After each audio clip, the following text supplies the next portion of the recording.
welcome back. We're talking sport, we're talking World Cup with Farah. It's all about England, right? Yeah, you know, and I bumped into a few happy English fans, just a few. Well, Tuesday's last 16 match, where England beat Colombia, was one of the World Cup's most socially active matches online. Nearly 500,000 people were tweeting about the game, and that chatter was happening across the world. If we look at our trends map, there was plenty of heat coming from virtually everywhere: Europe, North, South, and Central America, Asia, and Africa. To say that English fans were happy about the win is a huge understatement. They're on the so-called easier side of the draw, and many fans think this is their best chance to win the World Cup since their sole triumph in 1966. Celebrations were caught on camera and posted on social media. And I want to show you the reaction from former England and Arsenal striker Ian Wright after the winning penalty shot. This has been viewed on Twitter over 1 million times. Check it out. And the reaction here in the studio, Righty can't watch. And that will be mirrored up and down the land as England finally win a shootout. It's got mental. In the World Cup. Running orders getting ripped up, confetti everywhere. England into the last 8. Now, despite the huge reactions to Tuesday's win, and even though the English Premier League is the most popular club competition in the world, certain online trends suggest that England's national team isn't amongst the most followed globally. According to YouTube, videos about Argentina's team were the most popular on their site last year by watch time. With Brazil in second, England were not in the top 5. During the group stages, Brazil were the team that had the most illegally streamed matches online. That's according to web security firm Erdetto. England came 5th on that list.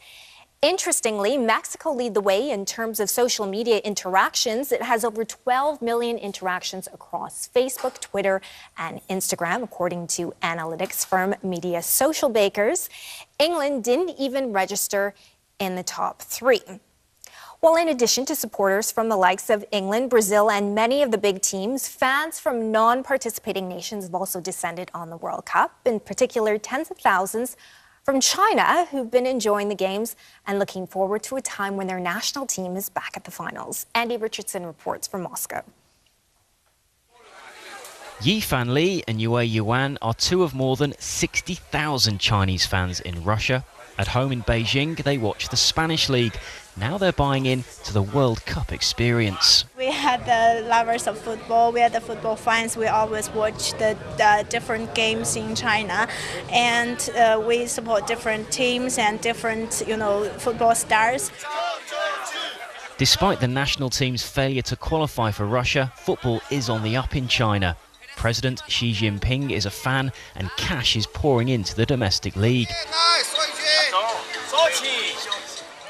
These finals are a chance for Chinese supporters to watch the players they follow on television in European competitions. They want to enjoy the games because they don't see a lot of beautiful soccer, beautiful football in domestic leagues, so they want to see the highest level of football in the World Cup. Lots of people want to see China back to the World Cup, and maybe we have a chance that we can host the World Cup.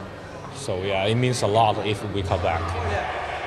7 Chinese companies are sponsoring this World Cup, and President Xi has said it's his dream for the country to one day host the event. China have qualified just once for the World Cup. That was in 2002, and they lost all 3 of their games. The current team is ranked down in 75th in the world. But the official aims of the Chinese Football Association are for the team to be an Asian power by 2030 and for them to have a world-class side by 2050. The man who was in charge of China at their only World Cup appearance says careful planning is required for that to happen. If you use the right strategy for the future, this is the more important, to work with the young people, to discover young talent, to have passion for the game. This is important to play, to enjoy. I hope one day China will be one of the best countries in the world. China's fans have made their presence felt at this World Cup. Much still has to change if the country's footballers are to one day follow suit. Okay, thank you. Andy Richardson, Al Jazeera, Moscow. As always, we'd like to hear your thoughts on any of these stories. You can tweet me directly at F_Ismail. Sana will be back with more at 1800 GMT. But for now, I'll hand you back to Kamal. Thanks.